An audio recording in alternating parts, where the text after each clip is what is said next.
mungkin juga pengen ngerti nih kira-kira kondisi market tuh sekarang bagaimana sih begitu. Karena mungkin juga banyak pertanyaan dari teman-teman cuan troopers nih, kira-kira apa yang terjadi gitu ya bro ya dengan kondisi Yap. market kita kan hari ini contohnya. Nah mungkin nggak panjang lebar lagi, mungkin kita langsung aja ya bro ngobrol-ngobrol. Di sini gue ada beberapa pertanyaan nih buat lo gitu ya, mungkin bisa juga dijelaskan, dijawab juga buat teman-teman cuan troopers. Nah jadi kalau misalnya kita lihat kan kondisi market itu masih bisa dibilang ya tanda kutip pesimis gitu ya bro sejak awal tahun, bahkan dari akhir bulan tahun lalu gitu kan, ditambah juga hari ini ISG itu turun begitu kan.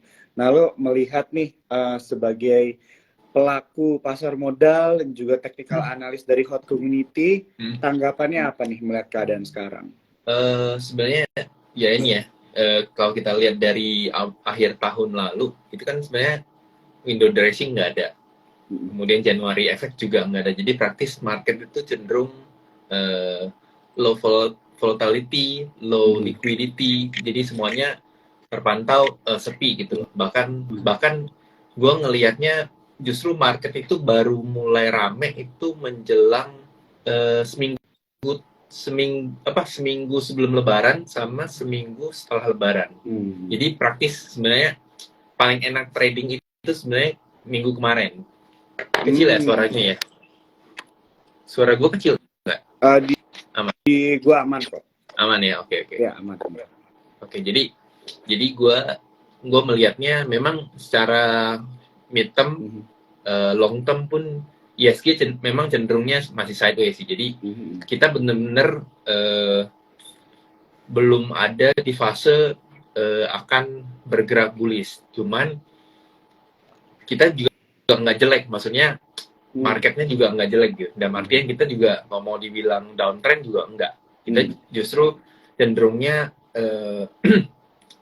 market itu bergerak sideways. Dan dengan kondisi seperti itu memang buat teman-teman yang suka swing, yang mungkin di tahun 2020 bisa swing sekian puluh persen, minimal 10%, atau mungkin bisa beggar gitu. Nah, di tahun-tahun sekarang itu agak cenderung susah. Kenapa? Ya karena marketnya sendiri bergerak sideways dan masih belum kemana-mana gitu bro. Jadi itu yang gue lihat. Plus juga kita kan masih banyak sentimen terkait suku bunga lah, terkait resesi, inflasi, segala macam. Jadi sentimen-sentimen itu yang akhirnya membuat market kita, bukan kita doang sih, tapi market rata-rata di dunia global itu juga nggak kemana-mana gitu. Iya. Kayak gitu sih. Oke. Betul ya, setuju banget juga nih sama yang baru dimention nih sama Bro Handi ya. Jadi memang market itu memang sideways gitu ya. Kalau misalnya kita melihat dari time frame tertentu juga lah ya, bisa dibilang begitu kan. Dan benar juga nggak downtrend juga begitu kan, dan belum ada sinyal mau bullish begitu kan. Jadi mungkin saat-saat seperti inilah memang bisa dibilang momen-momen boring begitu kan. Jadi kayak aduh gimana nih kan, kadang orang pengen cuannya tuh pas lagi ada potensi bullish begitu kan. Pas volatilitas tuh lagi tinggi banget begitu kan. Nah, tadi Bro Handi udah mention begitu kan beberapa sentimen begitu kan. Tapi mungkin juga nih banyak nih teman-teman cuan troopers istilahnya mungkin yang baru mulai berinvestasi atau mulai nih baru buka RDN begitu kan, mau beli saham dan sebagainya. Tapi kenapa beritanya selalu nggak enak gitu kan, ISG anjlok gitu kan ya. Kalau misalnya baca-baca media gitu ya bahasanya anjlok gitu. Padahal mungkin turunnya cuma 0, berapa gitu kan. Tapi mungkin bisa dijelasin kali ya kira-kira buat teman-teman cuan troopers apa sih yang sedang terjadi gitu di pasar modal? Ada faktor-faktor apa aja nih yang membuat istilahnya banyak berita pesimis, banyak berita negatif gitu. Mungkin buat para cuan troopers bisa perhatikan dan tahu juga. Ya, jadi benar, maksudnya seperti yang tadi Bro Jo bilang ya, maksudnya memang itu triknya media untuk nyari attention gitu loh. Dan artian ya namanya media butuh traffic gitu ya.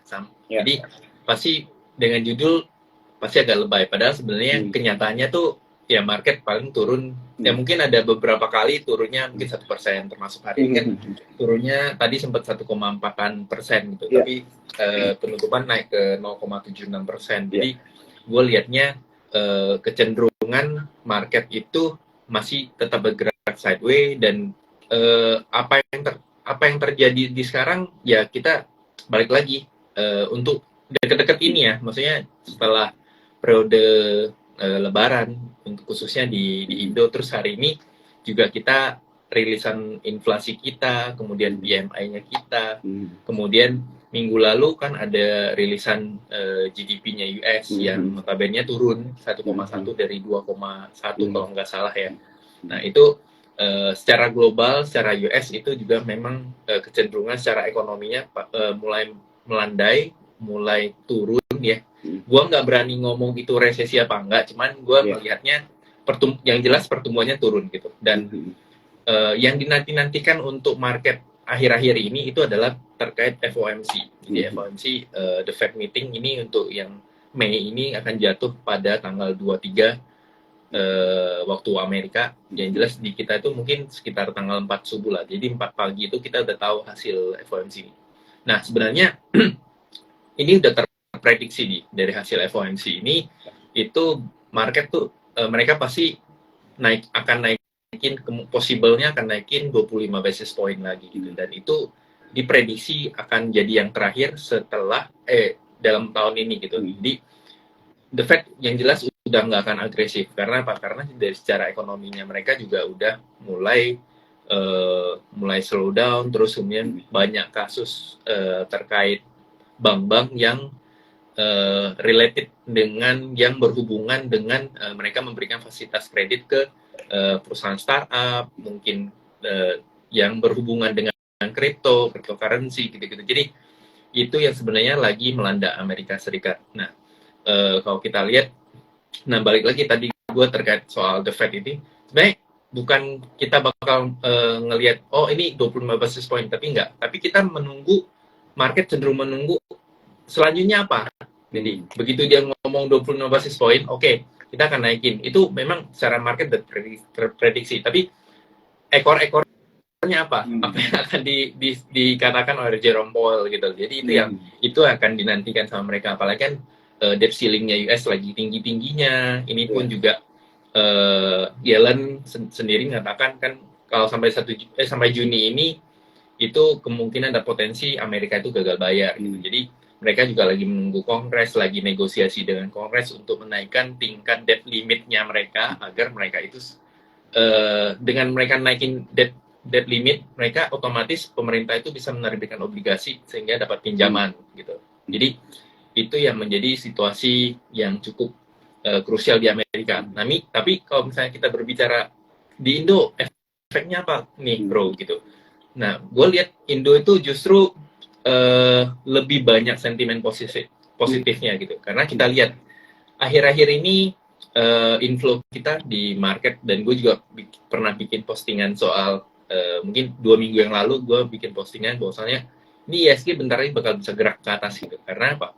Karena kita lihat rupiah kita menguat, even mungkin hari ini ada sedikit pelemahan, tapi rupiah kita itu dari yang 15 ribuan itu turun ke 14 ribuan. Dan artinya kan kalau sebaliknya, berarti artinya rupiah kita menguatkan 14.600-an gitu. Dan menurut gua, atau biasanya ini yang analisa yang gua pakai, gua nganggap rupiah itu adalah notifikasi. Kalau misalkan rupiah menguat, artinya ada inflow ke market. Bukan inflow ke market, inflow ke Indonesia. Nah, kita masih belum tahu nih inflow-nya ke bonds atau ke market equity gitu. Tapi yang jelas dari awal tahun equity-nya nggak kemana-mana, market-nya nggak kemana-mana, tapi bonds-nya kita naik.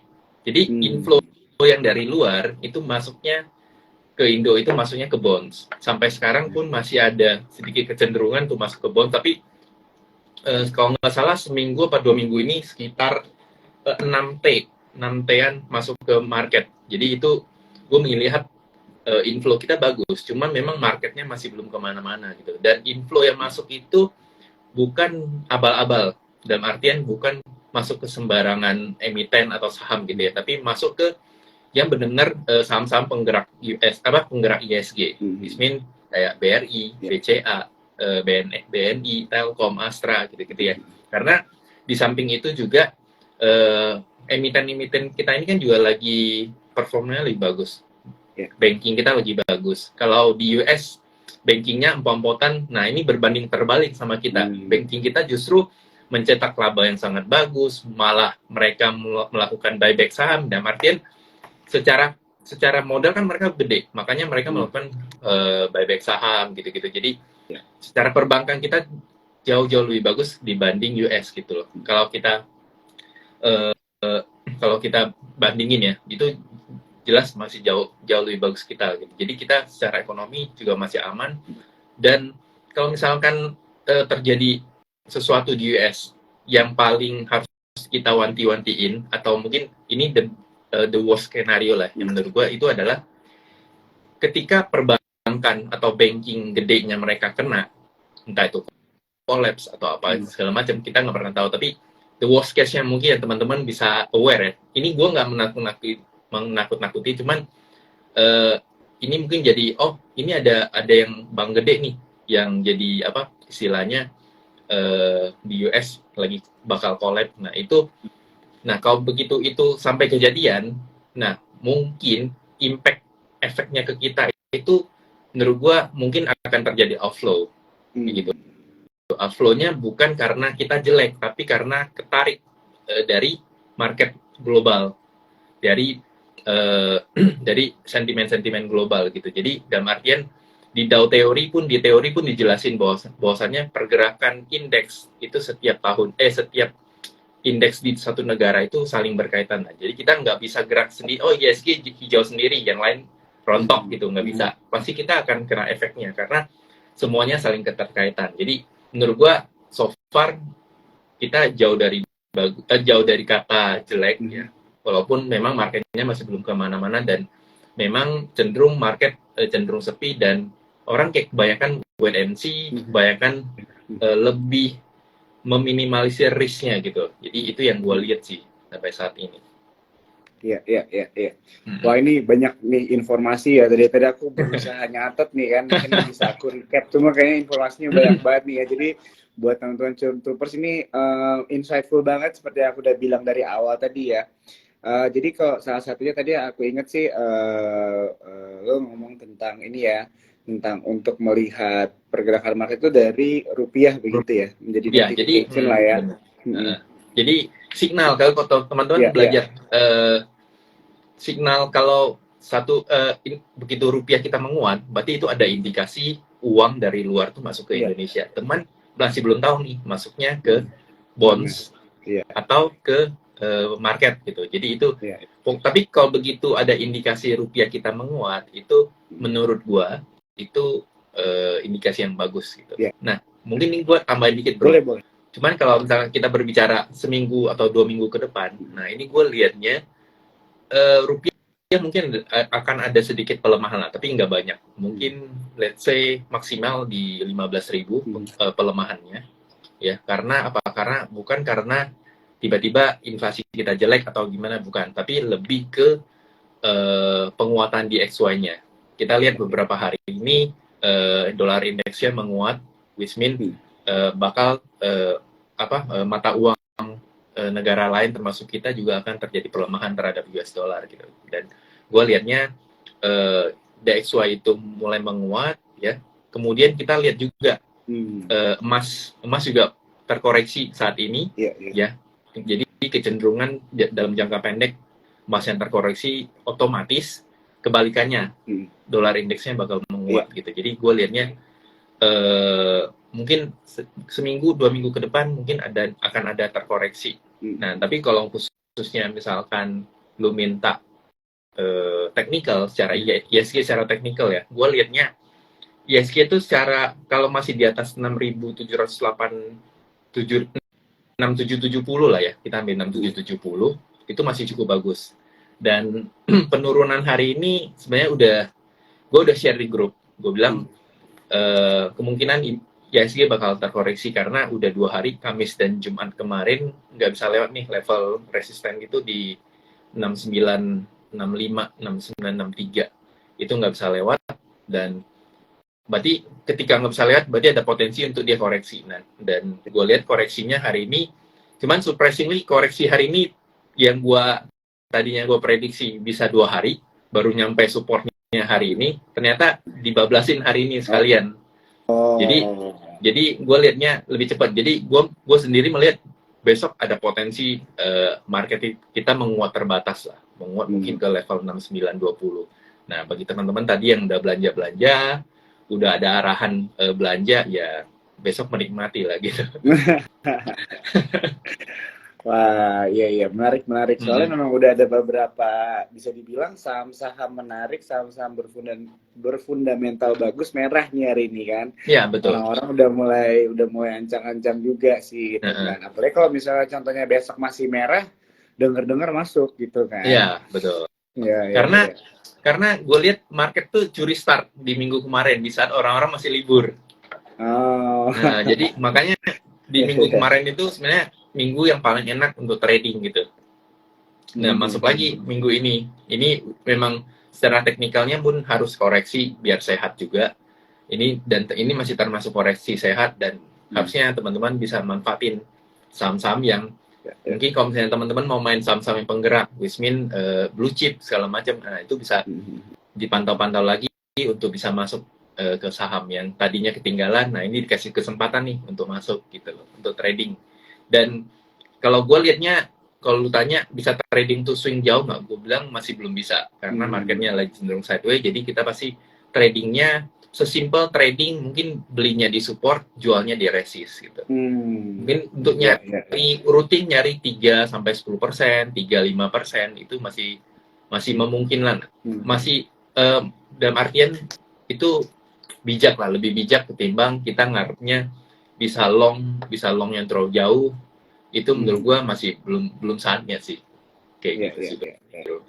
Wah, ini menarik ya teman-teman ya. Jadi bisa juga ini menjadi informasi dan pembelajaran juga kita dari pendapat gitu ya dari Handi ya, cara kita trading tadi gimana ya dengan kondisi market sekarang gitu kan.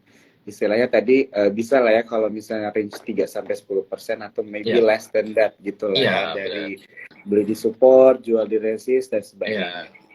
Menarik.